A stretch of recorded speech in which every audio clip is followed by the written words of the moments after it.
Hello everyone, my name is Delannie Hawthorne. My final presentation is about the Milgram experiment. This is my table of contents. My presentation will cover the introduction, background on Stanley Milgram, purpose of the study, historical content, how participants were recruited, how the experiment worked, the teacher's role, the learner's role, the experimenter, shock generator details, results of the study, how people obey, and participant reactions.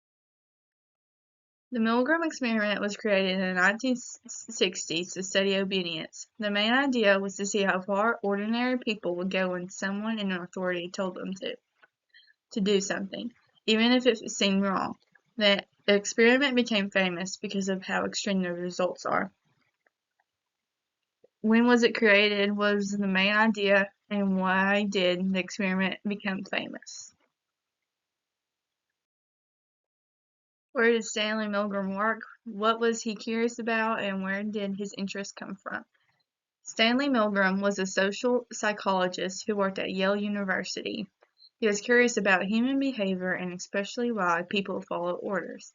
Milgram's interest came from questions people asked after World War II about why so many individuals obeyed harmful commands. The purpose of the Milgram experiment was to understand obedience. Milgram wanted to test whether regular people would obey authority figures even if they believed their actions were hurting someone else. He wanted to know if obedience could explain harmful actions in society. Why did Milgram want to test? Why did he want to know? And why did he want to understand obedience? The experiment took place not long after World War II. Many people were shocked by how ordinary citizens had taken part in harmful or violent actions just because they were ordered to. Milgram wanted to find out if obedience like that still existed in modern society. When did the experiment take place? Why were many people shocked about?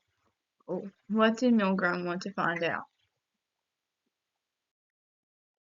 Participants were recruited through a newspaper ad and were told they would be part of a study about memory and learning. They were paid for their time, which made it seem like a normal research study. None of them knew the real purpose of the experiment. How were the participants recruited? What were they told? What were they paid for? The teacher and learner were placed in separate rooms. The teacher had a shock generator with switches labeled from slight shock to extreme danger. Every time the learner got an answer wrong, the teacher was told to increase the shock level. The shocks weren't real, but the teacher believed they were. What did the teacher have? What were the switches labeled, and were the shocks real? The teacher, who was the volunteer, read word pairs and delivered shocks for every mistake. Many teachers showed stress or hesitation, but the experimenter continued to encourage them. Even though they felt uncomfortable, they followed instructions because they thought they had to.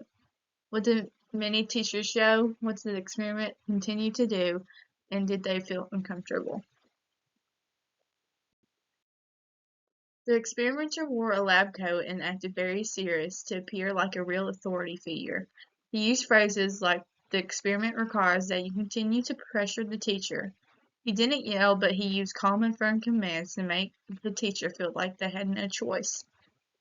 How did the experiment act? What phrases did he use, and why did he use phrases like this? The shock generator had 30 switches ranging from 15 volts to 450 volts. The label said things like slight shock, moderate shock, and dangerous severe shock. The highest level was marked XXX. Even though the shocks weren't real, the design made them look very dangerous. How many switches did it have? What did the volts range from? And what did the label say? The results were surprising. About 65% of participants went all the way to the high shock level. Many were sweating, shaking, or nervous, but they kept going. Milgram concluded that most people will obey an authority figure even if they believe they are doing something harmful. Why were the results surprising? What did Milgram conclude, and what will most people obey? Milgram said there are several reasons why people obey. They believe the authority figure is responsible, not them. They think the authority figure knows more than they do.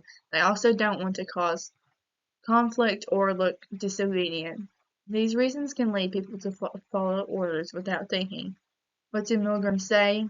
What do people think, and why do they not want to cause conflicts? Many teachers were stressed during the experiment. Some stuttered, laughed nervously, or asked to stop. Others shook or held their heads in their hands. Even though the shocks weren't real, the emotional pressure they felt was very strong. Were the shocks real? How did they act, and what kind of things did they do?